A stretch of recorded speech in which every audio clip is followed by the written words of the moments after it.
Hello, everybody. Welcome back to the show. Lovely to be back here with you all. And as always, anyone that's new to Maverick Mind, a massive warm welcome to you too. This week, I'm joined by author, ghostwriter, and radio host Kimberly Love. She is a storyteller of many forms, and she has kind of turned her own pain into power and creativity into healing, not only just for herself, but also for her readers as well.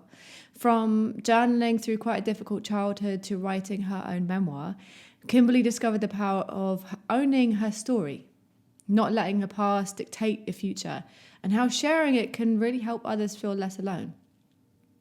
After ghostwriting now over 100 books for other people, some including some big bestsellers, she's finally decided to put her own name on the cover and now channels her life experiences into quite dark thrillers that explore the resilience of the human spirit.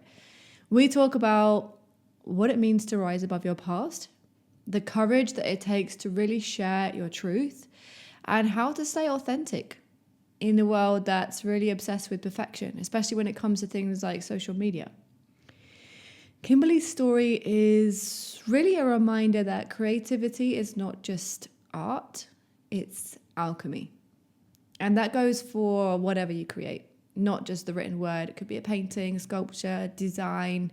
We're alchemizing our own experiences, light or dark, into something brand new in the world.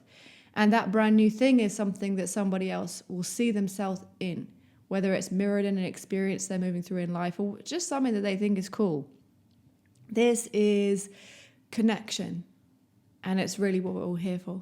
So let's dive a little bit deeper into this. Kimberly Love, a massive warm welcome to Maverick Mind.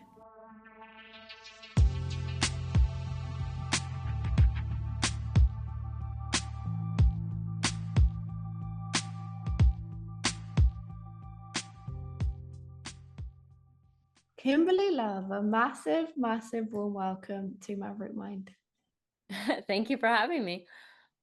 It's a pleasure. I'm so excited to dive into this conversation. You know, you've had um, many things that you've achieved, which is so amazing to see and like kind of see that your drive. What I'd love to know, to kind of paint the picture for everybody first, is that you've kind of channeled your creativity, I would say mostly towards writing. There have been a few other things like radio, but what I'd love to kind of know first is what came first? Was it the communication through voice, or was it through writing that came first for you, if you can remember?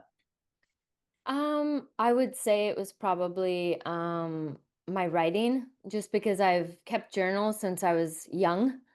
I have many, many journals. So I used to journal just because I had a very difficult upbringing, and it was kind of my release of trying to I guess, acknowledge my experiences as well as my own form of therapy, I guess. And so it was definitely through writing first that I discovered my own voice. Is journaling something that you still turn to for kind of that self-coaching, self-therapy thing, or is the writing stories taken over from that? No, I still journal. It's kind of part of my morning routine, if you will. I either make a cup of coffee or a cup of tea, and I kind of just put my thoughts out there. And I also like I'm a strong believer in law of attraction, so I believe when you put stuff out there, it comes back to you. So it's just a way for me to process my day, even start a to-do list and then just kind of put my goals and my dreams in there as well. Yeah, I find that really powerful, and actually something that when I'm working with people, something that I encourage them to do actually is just to that very simple thing of just writing down what you actually want every day. It's quite powerful because I think we can get lost in what everyone else wants, or lost in just the life admin that we got to do. So just to have that kind of moment of clarity, I find really, really powerful. Absolutely. Absolutely. Yeah. And so what kind of, from the journaling, what drew you then to write? Because now you write more fiction, if I'm correct. I do. I actually The first book I published, which it was now about 10 years ago, was my memoir. And it was kind of like my experience through, abuse and heartache, and how I kind of rose to success from there. And that was actually how I got into radio, because I was invited on this impact radio show in Detroit, Michigan. And they had such a good reaction to the show that they offered me my own show. And that was like, and at first I was like, absolutely not, because it wasn't me. I'm used to just, huddling away in a room and typing and just being with myself. The idea of putting myself out onto radio was way out of my comfort zone. And so they were like, hey, consider it. And I kind of talked with friends and family about it, and they were like, are you insane? Like, of course you're going to go do this thing. And I was like, okay, well, what's the worst that can happen? And it turned out I was a natural at it. I was natural at speaking with people, naturally, just trying to. My goal of my show was to have other people tell their stories of success, especially women. And then from there, I felt that I had done so much in my memoir, as far as like, putting myself out there and telling my story, that I felt at that moment that I was done in that arena. And that's kind of what led me to go in fiction. And believe it or not, telling like fictional stories about, scary things and wild things that happen to people has been more therapeutic than releasing my memoir. So that's kind of like the little journey that I went through, as far as moving from nonfiction to fiction. Oh, that's really interesting because I've actually had a few conversations with people recently who've been thinking of writing a memoir. One actually did write it, but then decided at the end that he never wanted to publish it just because he didn't want to hurt certain family members and stuff like that. And the other one was just kind of starting to think about writing that memoir. The first person I said that decided then not to release it, he found it really, really therapeutic just to go back through his life and I guess to make sense of things in a way. Yeah. And I mean, I can totally understand his feelings about, do I really want to put that out there, and what will family think? When I put my memoir out there, my mom, who is like my biggest cheerleader in the world, was like not happy. She was basically like, why would you air your dirty laundry? Because of course she comes from the generation where you just did not speak about certain things. And, I went like all the way out with it. So, there's stories in there that a lot of people probably wouldn't have put out there, but that was my story and I wanted to tell it my way. So I can definitely understand those who, want to tell a story, but then, well, I don't want to hurt people, but I just think that you have to be true to yourself. And if this story is important to you, I think that family members do. Like my mom obviously got over it. Like, and so I think it's just, you got to do what's best for you, I guess, at the end of the day. Yeah, definitely. And I think that with the second person I was speaking to was actually somebody I was coaching, and they were starting that to put the pieces together. Well, it's been quite a long life actually, and they were asking me kind of how to put it together, and not being somebody that's written a memoir before, but that's written different things before. And my father used to write books as well.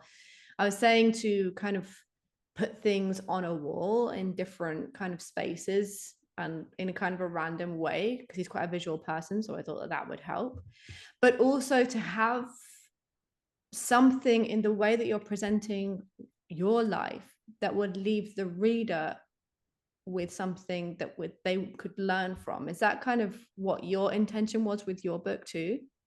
Yeah, I mean, and for whatever backlash that I received, if you even want to call it that, the amount of people who sent me emails and said that I had changed their life in some way, or they could relate to my story, um, made it all worthwhile to me, because I didn't expect that part of it. I just wanted to tell my story, and it never occurred to me at first that people would resonate with, because I have a chapter in there about postpartum depression, and I have a chapter in there about childhood abuse, and the ways in which I overcame these things over my life. And it never occurred to me that somebody would read it and say, I saw myself in there, and thank you for making me not feel so alone. And that was the biggest accomplishment I found in my career, was the fact that I was able to touch people's lives and make them feel like they weren't the only person in the world going through these things. And so that's what I think is most important about putting your story out there, is that you never know who you're going to help. Yeah, I think that that's a really powerful thing about creativity in general, like making art in general, whether that is writing a book, whether that is through speech, like Yeah. through radio, or through singing or poetry or music or painting, whatever it is. I often find when people feel stuck in that moment between finishing something and sharing it, I always think it's not, at that point, whatever you've created is no longer about you. Right. Whatever you've created is now for them. It was in the That is so process true. of creating is how you process that experience, right? And Right. now it's for whoever's meant to find it. Oh, I totally agree with that. And it's interesting, like you even mentioned painting. And that's the thing, is like you do these things because there's something in you that has to be put out there, and you don't even think about, or you probably do think about, like that painting hanging on a wall somewhere, whether it's in a gallery or somebody's home, and what that means to the person with the eyes on it now. And that's really beautiful when you think about, like, how you touch different lives. Yeah, definitely. Again, a story that I come back to quite often is that I can't see it here, but I have this little it's like a little statue that I bought in a flea market in Paris. And it's a mini, it's like a certified mini replica of a piece by an artist called Rodin. And it's like two hands in the sculpture. And I don't know why, but when you see something and you're just like magnetized it to it, and you're like, I have to have this thing. And I was just so kind of mesmerized by it in this flea market. I had to buy it. And ever since then, it's been in every house that I've lived in various different places in London. It's lived with me in the English countryside. It's lived with me now in 3 apartments in Barcelona. Like, it goes everywhere with me. And everywhere it kind of, whenever I put it somewhere, it makes that house like a home somehow. Oh, And I always that, tell people, like, do you think that Rodin ever had the intention of that? Some random English girl would have this little thing and it would become like something that will make her house a home for whatever reason. I still don't really know why. I mean, I love it, but there's nothing, like, no magic to it, right? And I really think that whatever we create has that power, whether it's creating making a house a home, whether it's just, as you said, feeling seen, especially through something really, really hard, like processing childhood abuse or processing postpartum depression or anything like that. um or even, especially with, I think music is probably one of the most powerful sources of this, but like processing things like grief or a breakup or something like that, just kind of having this thing that somehow helps you understand your thoughts or just helps you feel a certain way. yeah. And when you mentioned that painting story, I was raised in poverty, and so it took me into adulthood before I was able to acquire nice things. And the first real painting that I got that wasn't like from a shelf in Walmart was this beautiful blue rose, and it had this water drip on it from the rain, and it was like, honestly, I remember when I first put it up on my wall, and it wasn't even a known artist, but I stared at, every time I went into the room, I just stared at it. And it was like the most beautiful thing to me. But it represented for me that I rose above something. And this was the first real thing that I had that I purchased myself, and it meant something to me. But I remember just staring at this, like I couldn't stop staring at it. It was so beautiful to me, and that's what an artist does. You know what I mean? Like you have the ability, whether, like you said, regardless of your genre or what type of art you do, you have the ability to move people in different ways. Yeah, definitely. And I think like if anyone out there listening has that like little subconscious belief that your art doesn't matter, I want you to replay this bit again and again and again, because there's so Absolutely. many ways that it really does matter, even if it only really matters to you, because I can see through loads of stuff that you've done, through your memoir, through then what you said about the radio show. It's kind of about turning your own pain into your power and other people's power, right? Absolutely. And it seems like when you started your journaling and things, from what you said, it sounds like the creativity kind of became a bit of an escape for you too. Yeah, and I think that any child that goes through anything difficult in their life, they have to find a way out of it, and that can be in the form of journaling. Or I was also a big reader, so I used to, lose myself in other people's worlds to avoid my own. But I mean, children do it in many different ways, whether it's drawing or painting, playing video games, whatever the case may be, to find their way out of dealing with that current pain in their life. And for me, journaling for sure was my escape. Whether I chose to read a book to escape or whether I chose to write about it, um, that propelled me into a different world and made me believe that it wasn't always going to be this way. You know what I mean? Yeah. Yeah, I definitely see it kind of becomes something, especially when life is a little bit heavy or dark, whether that's when you're a child or even when you're this age, when you're now. Right? It can be a source of like dreaming, but also hope Yes. sometimes. Yeah. And I think hope is really important for anybody, to realize that I think we all go through something in life. We all have our moments where we go through darkness and have to pull ourselves out. And I think that hope and faith is the strongest thing that you could have to move you beyond what you're experiencing right now. Yeah, definitely. So kind of from all that,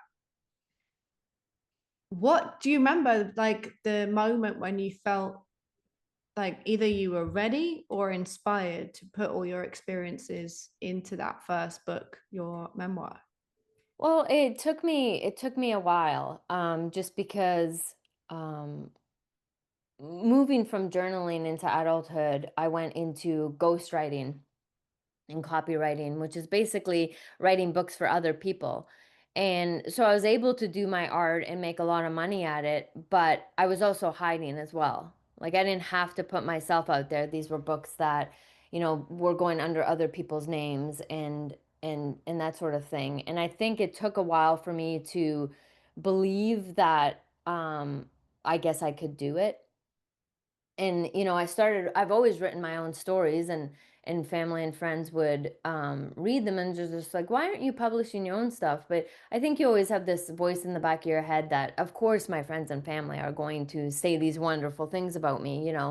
And it takes a lot for any artist to put themselves out into the world and face rejection and that sort of thing. So it was probably a good 10 years into my career, before I decided to write my memoir. And for me, I was writing it mainly to um, say, hey, this happened to me and it completely changed my life, for a long time for the negative. And I guess I just wanted to say out loud that this happened to me, that these people did these things, and I'm okay now. You know what I mean? I think a lot of people go through stuff, and I think that they want people to know that, you know what, I'm a survivor. I'm not a victim. I'm not gonna, live my life down on the ground. I was able to pull myself out there and make a really good life for myself. And I think there are a lot of people out there that believe that they went through crappy things and that's just what their life is now. They can't rise above that. And so I just decided to do it. I wasn't even sure if I was going to publish it. My mom is um definitely a large credit to who I am as a person and why I've come so far, because she never got to realize her dreams, and she has been my biggest fan since the very beginning and believes that I am capable of all things. Like, it doesn't matter what crazy idea I come with her with. She just, nope, you will do this. I have no doubt in my mind. And if it wasn't for her, I don't know if I would be where I am today. But she was the propelling force to me publishing. And from there, like I said, I think it was the people writing to me being like, oh my God, thank God. Like, the thank you for telling this story because you made me feel seen. That made me believe that it doesn't matter how many rejections you get in life, just do the things. You know what I mean? Do the things that you love, do the things that, make you feel whole and alive. And that's just what made me keep going, is knowing that, you are going to face rejection in life, and that you just got to keep moving and believe. And again, everything worked out exactly the way that I wanted it to. And yeah, it was just a really wonderful journey. And I again, for anybody listening, keep going. If you have a dream, you can make it happen, irregardless of what you've been through in your life. And I'm proof of that. Absolutely. And I think something else you just said is really powerful. And it's a stuck point that I find a lot of people at often. And that is allowing our past to dictate our future. When Yes. you kind of had that moment of like, this is no longer going to define who I am. Because I think often, especially if you have been through if you've been through hardship, or if also find if you have some other kind of limitation in your life, like, I don't know, physical limitation or things like neurodivergence or something else going on, then I think it's really easy. And I'm not saying that those things aren't a thing, because they are. Let's not discredit that. But it does not have to dictate where you're going or who you are and your value as a human being. Yeah, I totally agree with that. And you said it beautifully. Those things don't define you. They're just things that have happened. They're parts of your life, but that doesn't mean that you can't go out and do amazing things as well.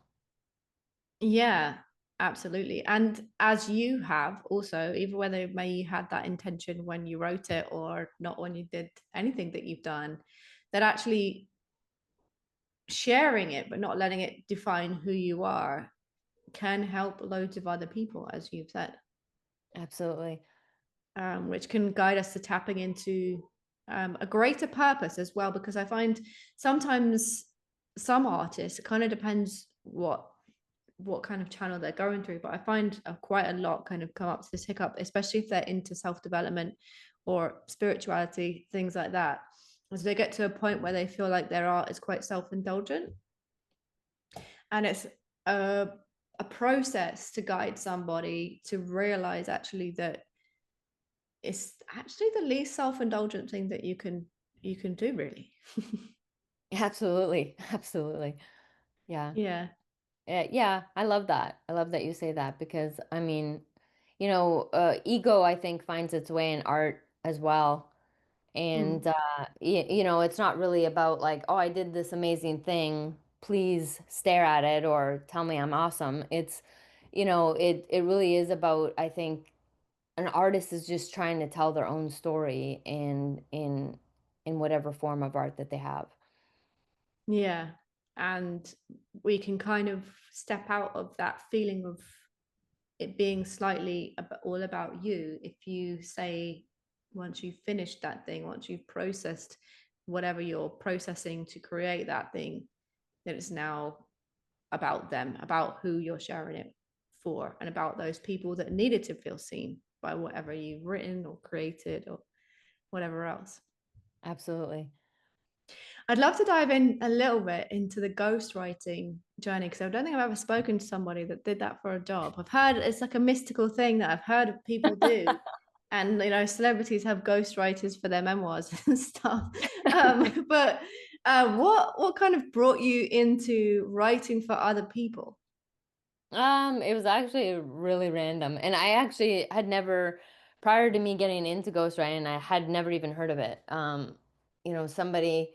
Somebody in my hometown in Canada um had experienced something horrific while backpacking through Europe. And he had went on vacation with his friends, and I guess somebody's mother at one point had joined them over there. And so this one boy in their group had gone to meet his mother at the airport and never returned.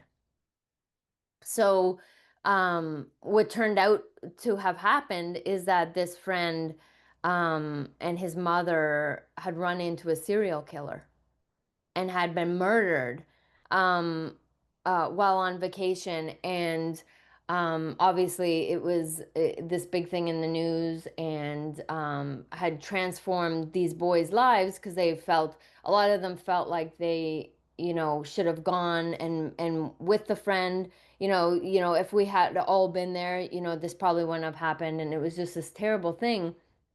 So he wanted me to write the story.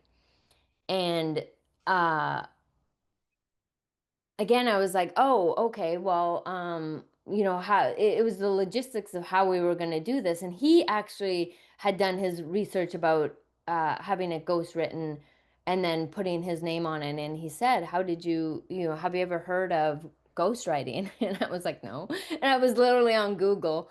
This was like easily some 10 years ago. And I was like, no, absolutely not. And I looked into it, and it was this thing that, you could take courses on it and all this stuff. And people are basically writing books for other people, letting them take control of it after. And it was just a means of, you know, people with talent as a writer to make money without necessarily writing their own things. So I was like, okay, like, sure. And so, I mean, as far as him, he ended up not wanting to tell his story for whatever reason, but it led me down a road of, well, what is this ghostwriting thing? And so I started a website, and I obviously have had a ton of my own experience writing as a copywriter, and I wrote for a newspaper for a time.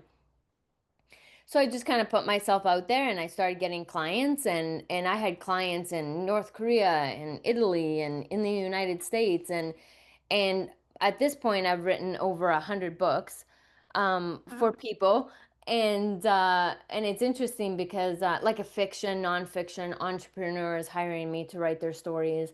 And I had a lot of fun because like every day was a new adventure, because you never knew what client you were going to get. You never knew what story you were going to tell. I told the story of a Holocaust survivor. So Wow. it was amazing. And I made a lot of money doing it. And it was just, to me, it was a way for me to grow, I guess, my experience and my portfolio. Um, those books are out there in the world. And it's kind of like bittersweet in a way, because you're out there a lot, but people don't know you're out there. You know what I mean? Like, I've written 6 of my own books at this point, and some of the books I've written for other people have become bestsellers. And it's Wow. bittersweet in a way, because like you almost want to be like, that was me, but you can't, because like I've signed non-disclosures, obviously, and Yeah. it is important to protect your clients. But yeah, so I mean, it's definitely an accomplishment for me. But I love doing it. I did it for 20 years before I decided to publish my own stuff and tell my own stories. But yeah, yeah, it was a lot of fun. I can imagine, although obviously it's nice to have your name on something, I guess that must be really great research for like characters and stuff now for your own books, because you've listened to so many stories in great detail. Yes. And I mean, like again, some of them, I wish that guy would have let me tell that one story, because I mean, it was insane. But I think that he literally spent his whole life grieving. Mm. and was never able to get over the fact that he survived and his friend didn't. And so it was a painful thing for him to have to try to tell. I went through all the newspaper clippings and his whole story, and I wanted to tell it, but I don't think he ever became ready to tell it. And so he kind of just put it off to the side for whatever reason. And but yeah, being able to tell someone's story for the Holocaust, like these were so powerful stories. And I mean, like I cried in a room with this Holocaust survivor because the things that he went through was so horrific that you want to think it's fiction because it's like these things couldn't have actually happened. They're so terrible. But again, I just love the fact that I was able to be part of these stories and even the fiction ones. Like, you never know the kind of stuff that people come up with, and they want you to tell their story because they don't have the ability to do it. And it was a great experience. Yeah, I can imagine. But in the same way, it must be really nice now to have your name on the front of Yes. the book. Yeah. I mean, and that's why I never really went back to it, because I always thought like, oh, I could always ghostwrite again. But like I have so many of my own stories inside of me that I want to be able to tell them and put them out there into the world. And like I know one day I'm gonna have one of my thrillers on Netflix. Like, it's coming. Netflix is throwing out true crime like it's like you know and it's just like that's what my stories are, and I think that like I would be so perfect for that world. But that's my next goal, is moving towards getting something on film. You know what I mean? That was so awesome. What, like, since obviously the more fiction stuff, like the memoir side, what would you say now guides your creativity around that, like building a character, or where does the inspiration for the storyline tend to come from? Is it just a dream? Is it random, or is it? Some of it's random. Like, I people are always like, how do you come up with this stuff? And honestly, it's just I don't know, if something's wrong with my brain. I like it just like the stuff just comes to me, and then I'm like, oh, let me see how I can like tweak that and pull it apart. But really, to be quite honest with you, like I do still believe that these stories come from my childhood and the things that happened to me. Like, I think trauma is an evolving thing, if that makes sense. Like, you can think that you're completely healed, and this stuff doesn't bother you anymore and that sort of thing. But the truth of the matter is that these things follow you and shape you through your entire life. You know what I mean? And yeah, they affect your relationships, they affect your work and all these things. And for me, I put the horrors of my life in my fiction stories and let my characters, take these things and push them out into the world. And so I think that everything that you write, like someone once said, like, you write what you know. And sure, my stories are scary and obviously they're not true stories, but I think that I put the bad things that happened to me out into these stories, and that's what make these stories powerful, even though that they're fiction. You know what I mean?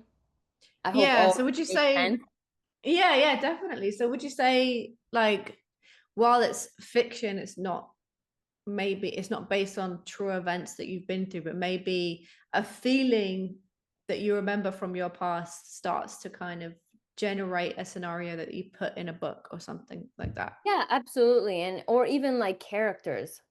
Like, you can put yourself in some form into your characters so that they kind of continue to live on beyond you.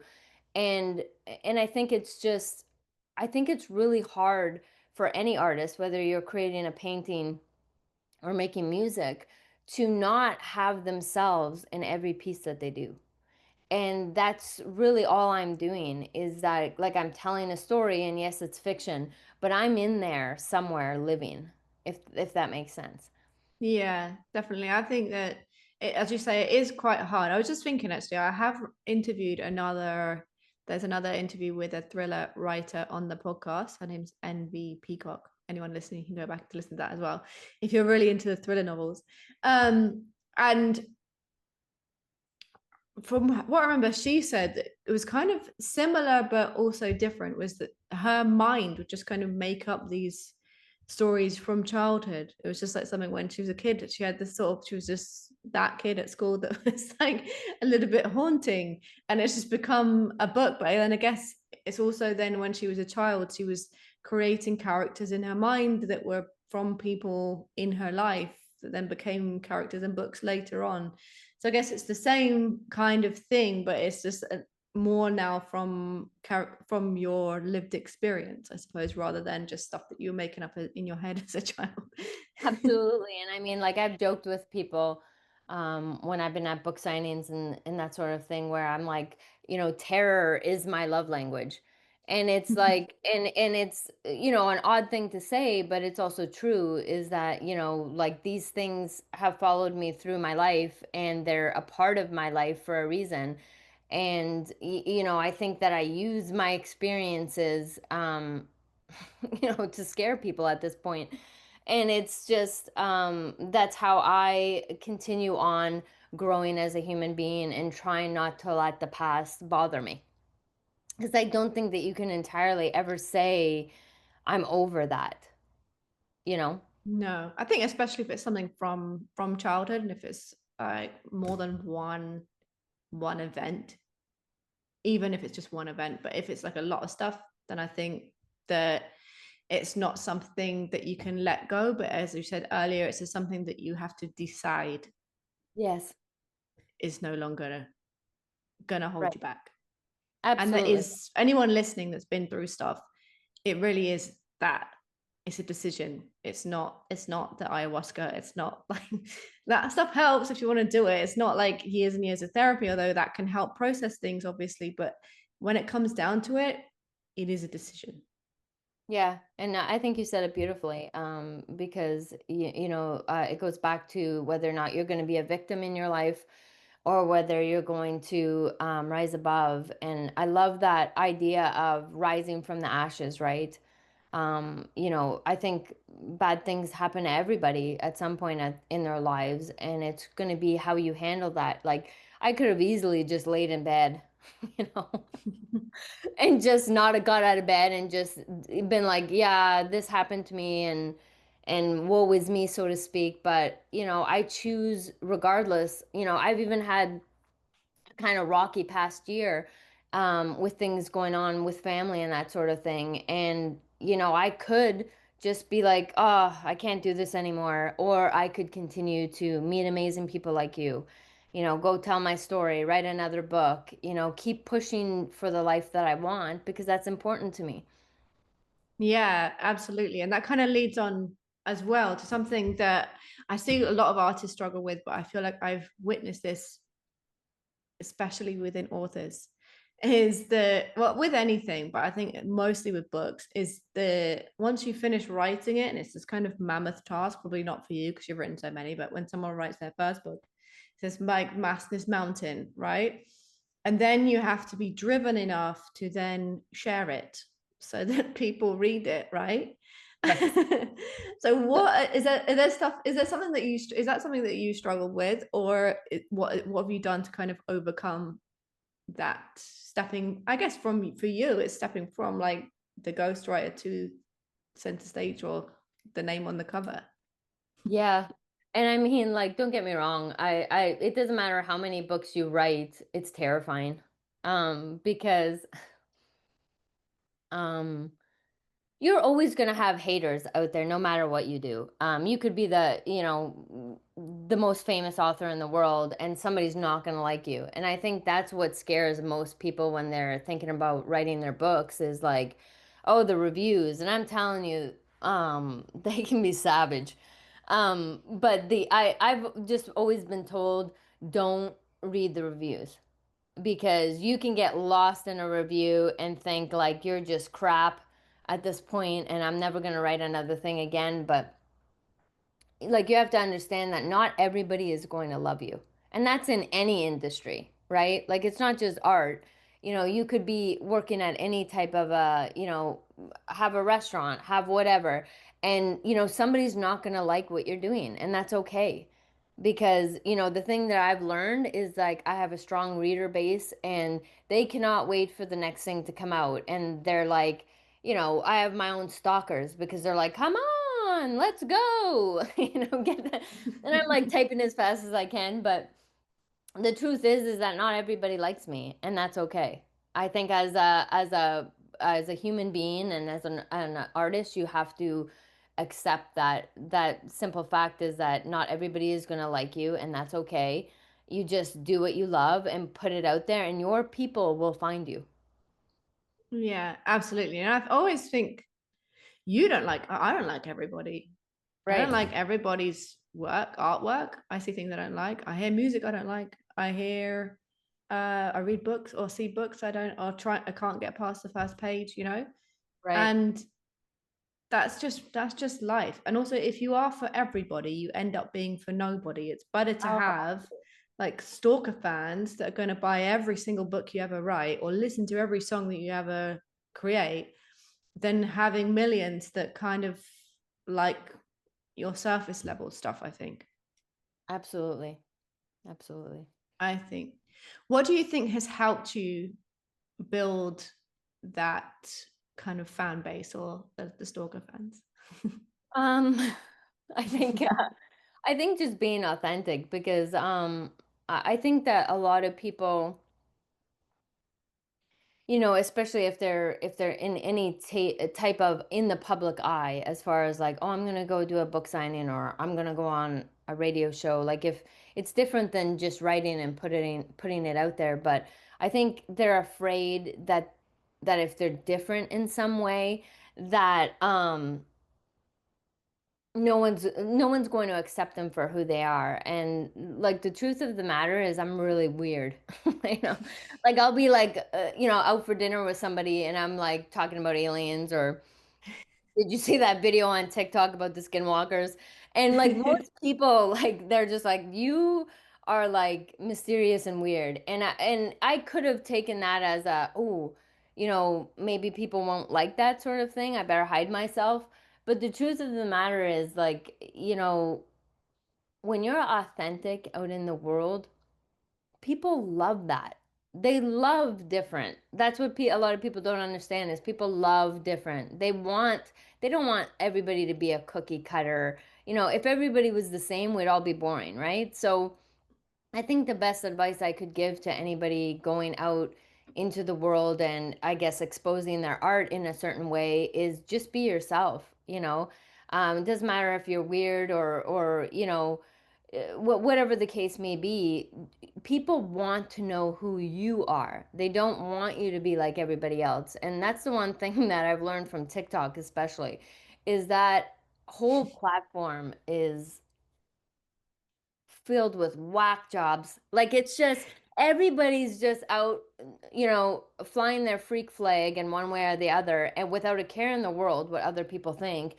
And just put yourself out there, and like I said at the beginning, is that the people who you are supposed to connect with will find you one way or the other.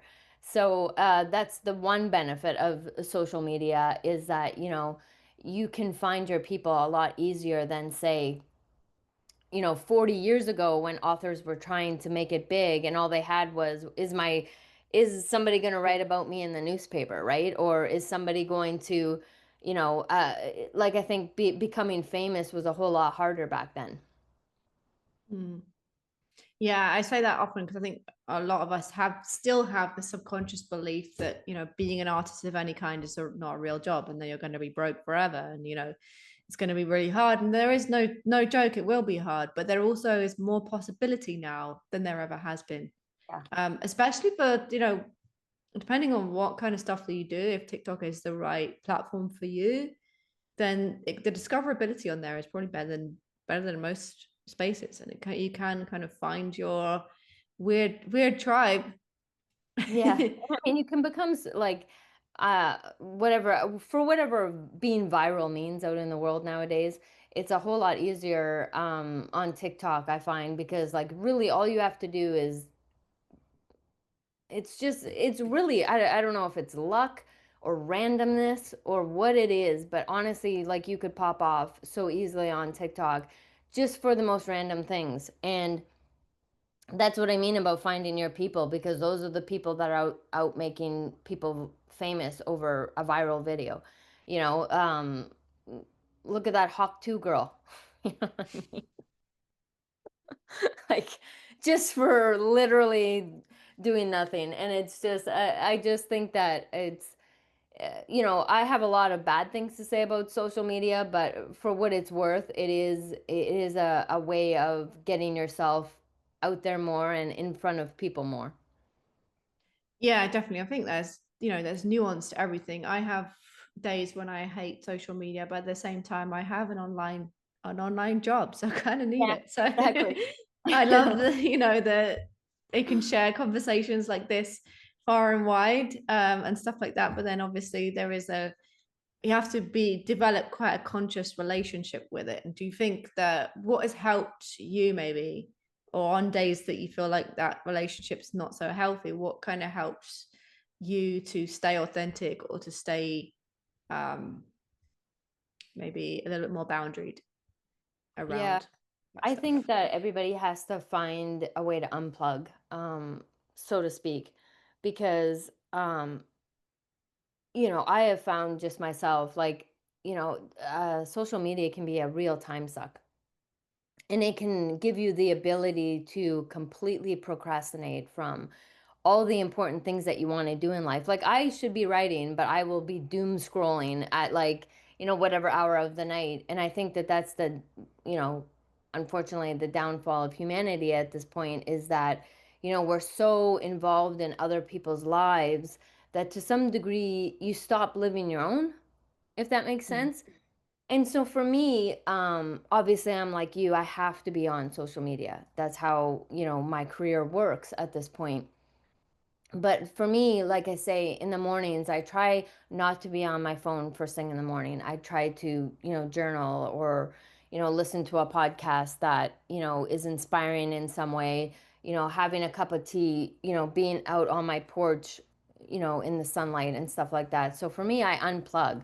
You know, I want to go out and see the world. I want to, you know, I've gotten my pilot's license. I've gone skydiving. I travel. Like I want to Love see that. what's out beyond the computer. And obviously with my work, I'm in front of the computer so much that when I'm not working, I want to be out in the world. And I think that's the best advice I could give for kind of separating the two is to make sure you're still living life. You know what I mean? Going and seeing your friends and family, like sitting out, going to the beach. I mean, obviously Florida has a wide range of activities to do. So, you know, I just want to live when I'm not working. So I try to stay off of social media when I'm with friends and family and out and about. You know what I mean? I don't want to photograph everything. I don't want to video everything. Yeah, for sure. I think we get a lot more ideas that way as well. I Yeah. think offer like a little nuggets of inspiration can come from social media, but being on there too much, you can kind of drift into either like comparisonitis, comparing yourself to people that do similar Yes. things, or you can start to, without realizing, take on somebody else's voice a little bit. Mhm. That's very interesting. Yeah. Yeah, it's Yeah. very, again, it's like something that's like quite subconscious, but I think that especially when you're stuck in the doom scroll, if you're really inspired by some creator, maybe they do something similar to you, or whether you just really like the way that they put content out there, sometimes we can sort of start to say words that they say or start to do stuff like that. And I've seen it often. And a little bit of that, like a little bit of copying someone's way they do content a little bit, if it gets you out of the rut of overwhelm of creating content, sometimes that can be a good thing for a moment, but if it becomes a lot, then you start to lose, as we were saying earlier, you start to lose your own authenticity a little bit. Absolutely. And I think that yeah, I and I totally agree with the whole idea of comparing yourself to other people. because people are like, oh my God, like they'll follow a certain person and they'll think like their life is just perfect, right? And how do I get that life? How do I, and you can almost make yourself feel bad about the place you are in life because you're not there yet. And what people have to remember is that you're seeing little snippets of people's life on social media. It's not their whole life, and a lot of it isn't real.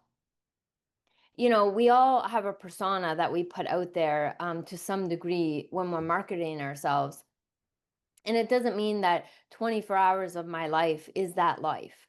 You know what I mean? Mhm. And so when you're comparing yourself and thinking you're not going to make it, you have to remember that that person started somewhere too. Nobody starts off unless you're a child of a celebrity, so to speak. Nobody starts off successful. Everybody had a place where they had to grow and make themselves who they are today. And I think it's important to remember that you're just on your journey, and you're working towards being that person that you admire, but it's we all have to go through the same journey.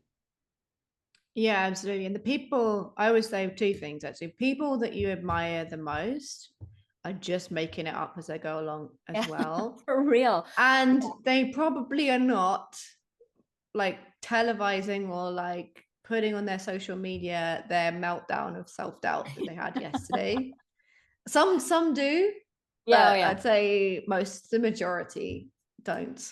Right, and that video that they made, they probably like reeled it out 100 times before they posted that, right? Like nobody's perfect, and yeah, that's so true what you said, that it's these people aren't necessarily who you see in that particular video. We're all just like you said, making it up as we go along, hoping that we hit the right algorithm, and just like everybody else. Yeah, I really think you have to be that way with certain things these days because the algorithms are changing all the time. And if you're just always chasing what the next like Yeah. thing you It's should really just create to trying to keep be, up. it's like being in a relationship with the toxic ex-boyfriend, just trying to, You're trying like, to please the algorithm all the time, and it's just ah, not like, getting you what anywhere. is gonna make the algorithm love me today? Like, what Yeah. do I have to do? Yeah. It's Yeah. actually pretty painful. Like TikTok, Yeah. I'm convinced, changes their algorithm every week. And you think you're skating along nicely, and then all of a sudden you're back at 100 views, and you're just like, what am I doing wrong? But really, it's just them, you know, messing things up on their end, and making you fight for it, basically. Yeah, for sure. But for all of the kind of ups and downs of social media, and I feel like we could talk, you could write a whole book about that. you know, you can talk about that for days. But would you say that like now it's kind of the biggest driver for you expanding your reach and kind of reaching new readers, or would you say that somewhere else is a great place for people to kind of find people for their, if they're a writer? No, I think with whatever bad comes with social media, I think it would be really hard to be successful in today's society without social media. I think like even a regular business owner, if you're not on social media, it's really hard for people to find you nowadays. So I think it's a powerful tool, if you use it properly, to definitely put you out in front of the eyes, because unfortunately that's where people are. That's where people look for new books, new music, podcasts. Like it doesn't matter what it is. People are on there and they are looking for it. So if you're not there, you're not going to be seen. Yeah, definitely. I think that people are getting a little bit overwhelmed with social media, but we still need it. I think to a degree, it's kind of the new websites, sort of the new kind of Yeah. landing storefront for a lot of stuff that we're Yeah. doing. So you And gotta it's gotta like kind of come out with learn like, to love it. yeah, yeah, you got to embrace it. And I mean, like, again, like you said, I think people hit social media before they hit a website sometimes. And it's just hard because they keep coming out with these new apps, and you're like, no, I'm not doing a new app. Like I say it all the time, like that lemon one. and Yeah, I clapper. I see think that. one. Yeah. Yeah, and I'm just like, I refuse to keep doing this. But then you're on it, trying to figure it out, because you don't want to lose your audience. Yeah, definitely. And I guess the potential as well, I suppose. Yeah, like you Of don't know, is this going to be the next big TikTok, and you don't want to miss the boat, so to speak, I guess.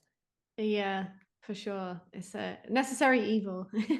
Yes. um, to kind of wrap up this conversation, I feel like we could talk all day, but I want to leave you with two questions that I ask everybody.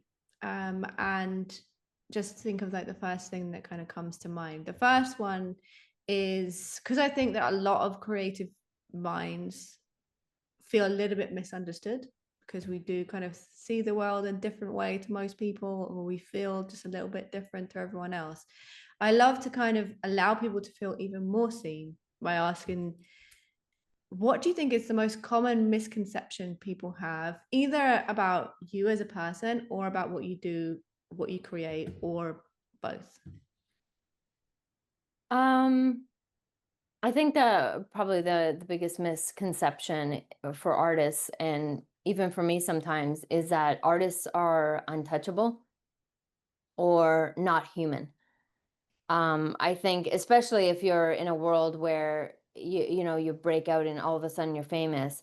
I think people have a hard time separating the artist from the human being, and I think that's why some people end up with stalkers and inappropriate situations happening, because somebody loves that art so much that they cannot separate it from that there's actually a human being behind there, and they're out doing dangerous things or inappropriate things. Like one time I had somebody call the newspaper that I worked for and kept asking when I was going to be in the office, and it got so bad that the editor told me not to come to work for a few days until they could Wow. see if this was going to be a developing situation. And I think that that's the biggest misconception, is that like you create something, like look at J.K. Rowling, like you create something so massive that you can't you people adore you, and there's these books that probably will stand the test of time, and it's like people can't separate you from being a human being, and that when we're online and we see bad things being said about us, like we're bleeding over here, and you're not realizing that we're human beings that still get hurt from the things that could be said about us. So I guess what I would think is a misconception, is that artists aren't necessarily human beings that can be hurt by having their art thrown out there and then rejected in some way. Yeah, for sure. I see that. And then the second question is, if you look back on your life, if you think back to like the most memorable conversation that you had, it could be just with somebody about life, or it could be about writing, or it could be about your creativity. What's um it could either be a piece of advice or just a one liner that somebody said that really stuck with you, if you can remember anything. I mean, the one conversation I had was when I decided to go into radio, and it was mainly because, like I said, I was going to blow the whole thing off, because I was like, I'm not doing that. I'm not gonna, like, why would I do something like that? And I think that the biggest thing that I can say is to always go for it, because I could have turned that down and went about my life, but that radio show propelled me into an entirely different world that I may not have been in otherwise. So I guess the conversation behind moving forward into the radio thing, where people were like, you have to just try even if you fail. And I think that's the biggest message that I could put out into the world, is that yes, sometimes you are going to fail, and that doesn't mean that it wasn't a good idea, or it doesn't mean that something else isn't going to work. I think that you just keep going until you find the thing that's going to work, because your dreams do matter, and I think that people need to keep fighting for the things that they want. Absolutely. I think to be a truly creative person and to really live the creative life that we all kind of dream, or not everybody, but if you're listening to this, then you do dream of that, or you are living that. You have to give yourself permission to fail. I think it's not Yeah. even just being comfortable with it, it's just saying that I am allowed to get it wrong sometimes. Yeah, because what people don't realize is all those big entrepreneurs in the world, those famous people, they absolutely failed at one point in their life. Yeah, they absolutely did. Absolutely. You can't become successful without failure at some point. So I think people think it's just an easy road to success, and it's not. You just have to have a tough skin, and resilience to keep moving forward. Yeah, definitely. Awesome. Well, Kimberly, it's been so great to have you. I think we might have to come back for part 2 or something to talk about the whole radio life. We didn't even really touch on that. Absolutely, I'd love to. No, thank you so much for having me. It was a wonderful conversation. Yeah, it was so much fun. I'll leave the links for everyone to find you and everyone find your books and stuff in the show notes. But just for anyone ready to become a new stalker, not really. Now, Right? where's the best place people can find you? Amazon's always the best place to find me. Amazon. Okay. Awesome. Well, thanks again so much for coming on the show. It's been an absolute pleasure. Everyone listening, do leave a comment or a rating or review. It really helps us. And if you love the show, then share it on whatever means you want to. You can share it with a friend, you can share it on social media. And if you do share it on socials, then tag us. But otherwise, thank you for listening. And I'll see you next week. Thank you so much for joining me for this episode of Maverick Mind. I hope that you've loved it, and if you have, I would appreciate it so much if you would subscribe and write a 5-star review on wherever you're listening to this podcast from. If you'd like to keep the conversation going, I invite you to join me over on Instagram at Maverick Mind Co. or on my website maverickmind.elliefoden.com. And I'll see you in another podcast very soon.